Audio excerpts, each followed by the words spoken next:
Terima kasih Anda masih bersama kami di Indonesia Morning Show. Nah, di sini tentunya sudah hadir membahas mengenai prioritas dan juga terobosan dari Menkominfo ke depan ini seperti apa. Karena memang selama ini tuh banyak sekali yang komplain gitu. Komplainnya banyak, apakah itu internet, apakah itu network telepon. Seperti saya pribadi, contohnya kemarin itu susah banget mau telepon orang. Dan orang yang telepon juga nggak bisa. Nah, langsung saja ya kita tanya terobosan dan prioritas agenda pagi ini bersama dengan Menkominfo Rudiantara. Selamat pagi, Pak. Selamat pagi, Mbak Marisa. Iya. Kalau misalnya boleh tanya nih Pak, 3 agenda prioritas atau terobosan dari kementerian Anda itu apa? Oke, sebelum itu saya sampaikan dulu, sebenarnya Menkominfo ngurusin apa sih? Iya, boleh Pak.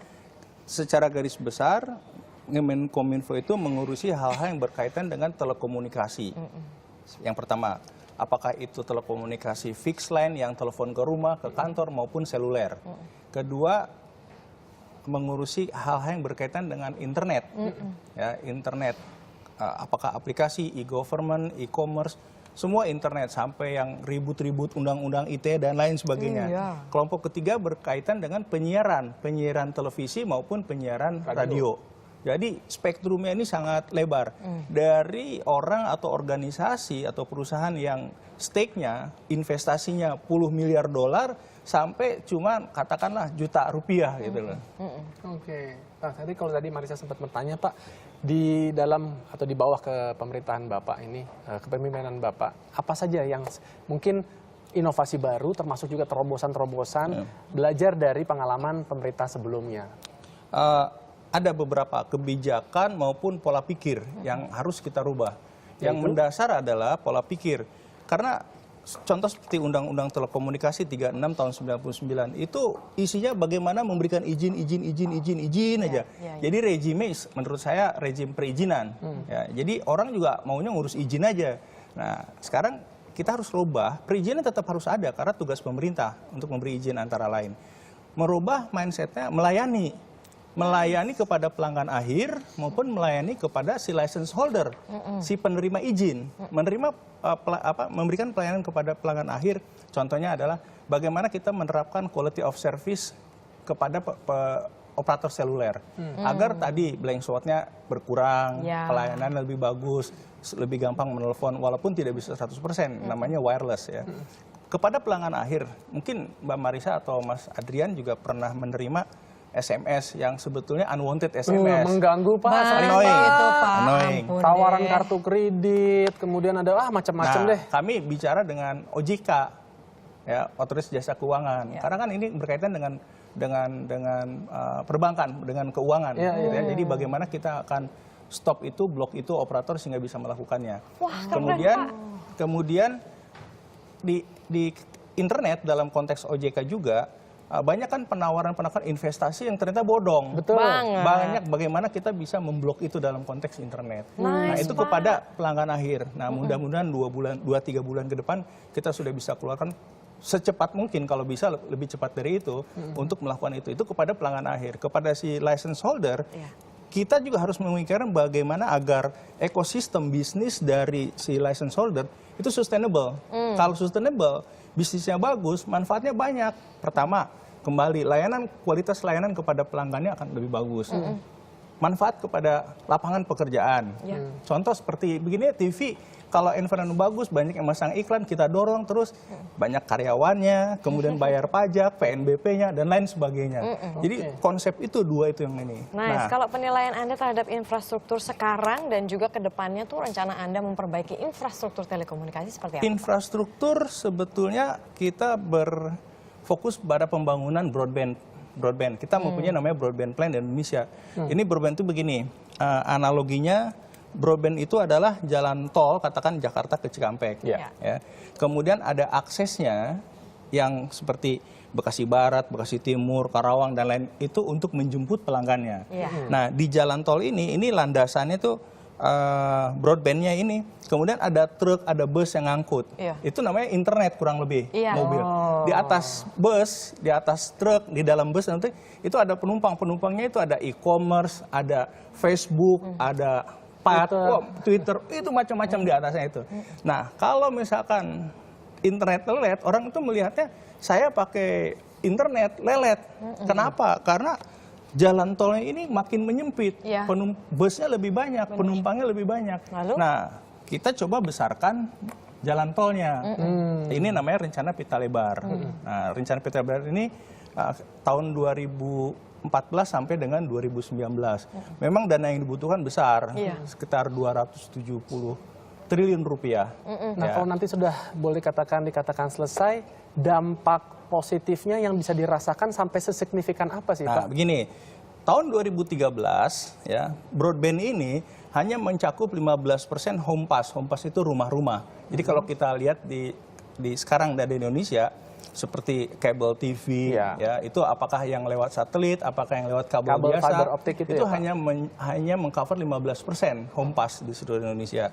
Dan kecepatannya internet misalkan ya, yang lewat kabel, televisi ataupun satelit itu hanya sampai 1 megabit per second.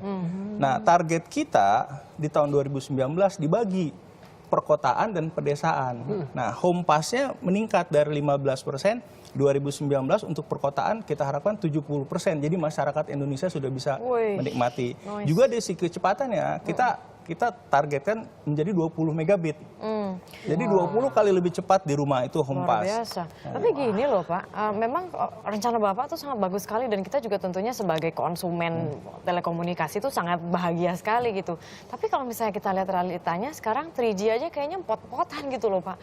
Ini 3G aja kalau misalnya kita melihat dari mata konsumen aja belum siap gitu. Gimana mau ke 4G gitu, gimana Pak? Begini, sekarang memang 3G sudah dipakai, tapi tidak semua jaringan menggunakan 3G.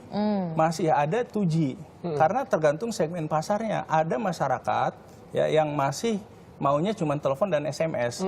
Nah, terutama mungkin di rural atau di suburban. Jadi itu masih digunakan. Tetapi kalau kota-kota besar pada umumnya sudah 3G. Nah, 3G ini juga ada permasalahan pada saat tergantung desain yang yang disiapkan oleh operator. Pada umumnya mereka meminta tambahan frekuensi Ya, agar ya. lebih luas lagi gitu loh. Betul. Nah, ini yang kami sedang siapkan juga, apakah kami keluarkan lagi frekuensi untuk menunjang 3G mereka. While 4G sudah mulai gitu loh. Nah, 4G ini juga kita harus bukan hati-hati ya. Masyarakat juga harus aware mengenai apa konsekuensinya 4G ini. Apa itu, Pak? Pertama, memang dari positifnya dia bisa download lebih cepat. Ya. Kalau 3G itu sekarang katakan maksimal sampai 2 megabit lah, masih bisa ada beberapa tempat ya. Nah, kalau 4G ini praktis rata-rata di atas 20 megabit. Ada juga yang ngetes sampai 60 megabit ya. Nah, konsekuensinya artinya apa?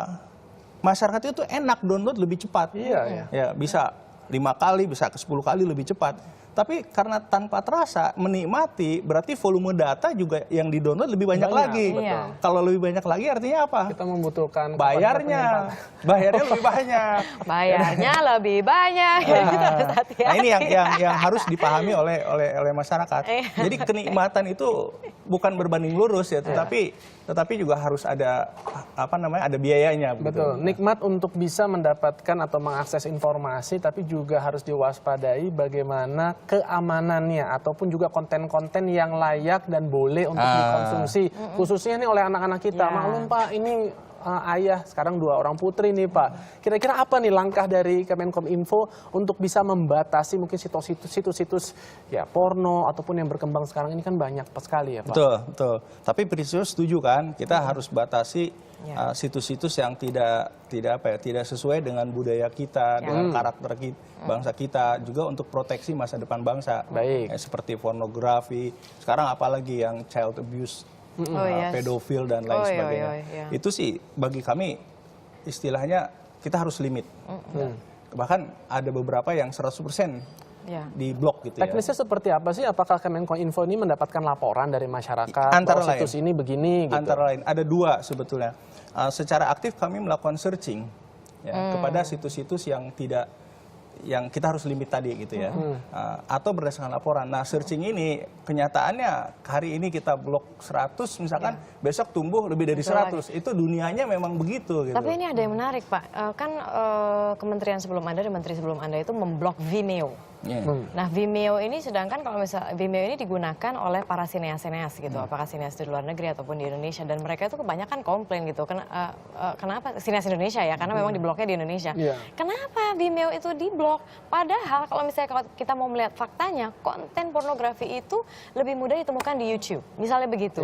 Nah, ada nggak sih Pak rencana untuk membuka kembali Vimeo karena mereka membutuhkan Bukan ini? rencana, sudah. Sudah.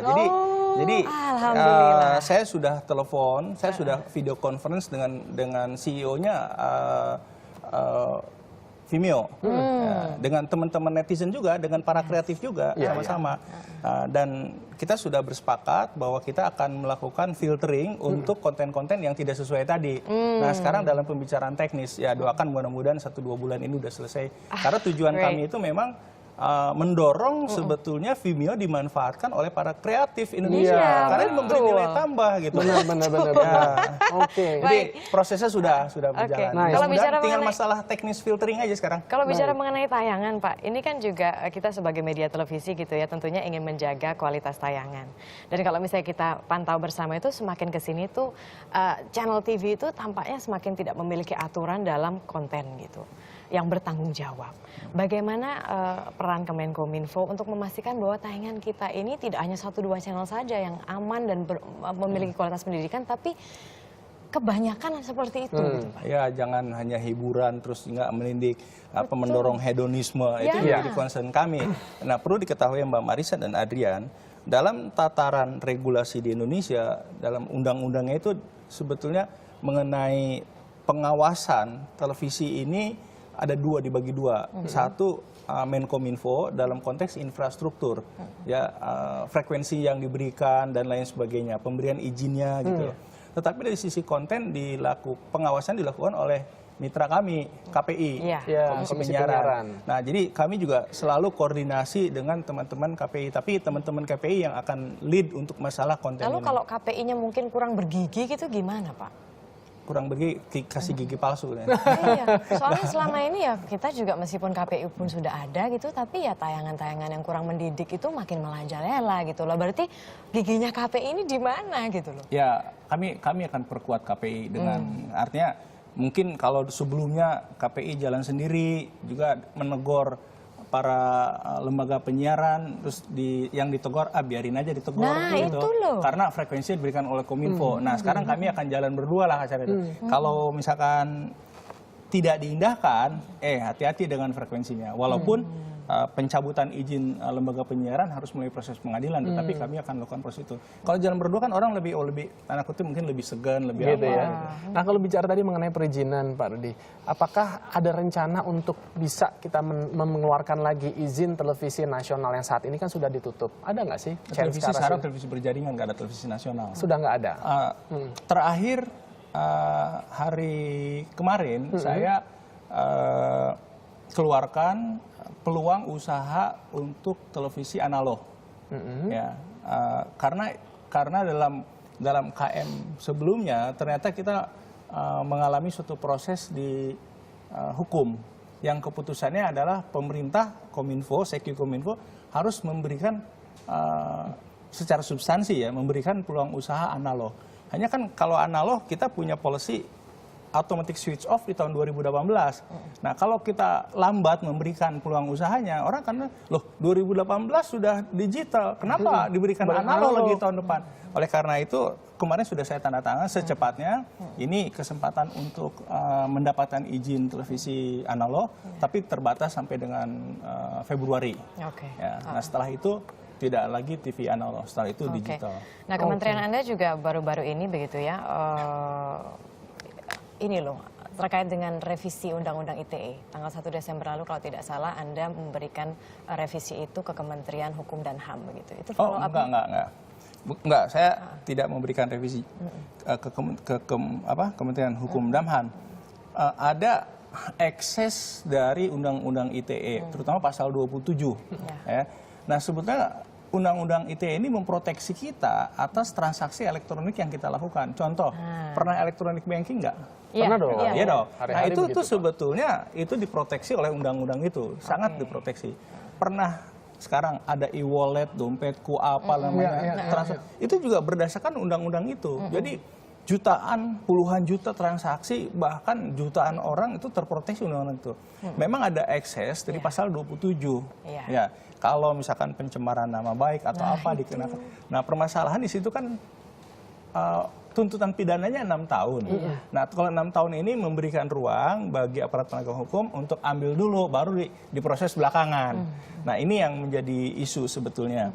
Nah, opsinya ada dua. Ya, satu, kita perbaiki undang-undangnya, revisi undang-undangnya, tetapi prosesnya akan panjang karena revisi undang-undang itu memerlukan persetujuan dari parlemen, dari DPR. Nah, ini akan panjang prosesnya. Opsi yang kedua adalah kami membicarakan dengan aparat penegak hukum bagaimana tata cara menerapkan ya, kalau akan mengaitkan suatu kasus dengan pasal 27 tersebut. Karena ini konteksnya lex spesialis undang-undang ini.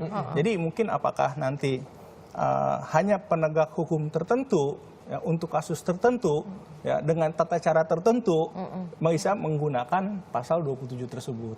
Rata-rata di tahun 2014 ada dari Januari sampai Oktober rata-rata setiap bulan ada 4 kasus. Iya. Ada 40 kasus jadinya.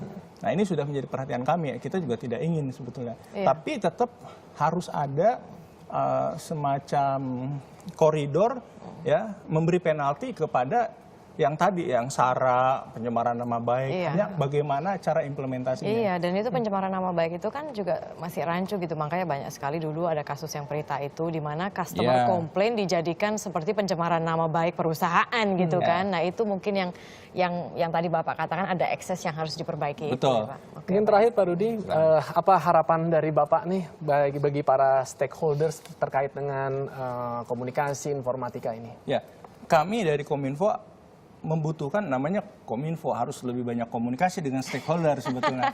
Nah, ini yang kami harapkan daripada stakeholders ya. Tidak semua masyarakat langsung, tetapi katakanlah dengan asosiasi terutama untuk mengkomunikasikan kebijakan-kebijakan yang harus direview, proses-proses izin yang mana yang harusnya tidak dilakukan, bagaimana kita memperbaiki proses izin. Nah, dalam benak saya berharap Kominfo ini suatu saat punya account officer, sehingga yang namanya si license holder ataupun aplikan, mereka itu nggak bolak-balik ke Kominfo, cukup ke satu pintu aja.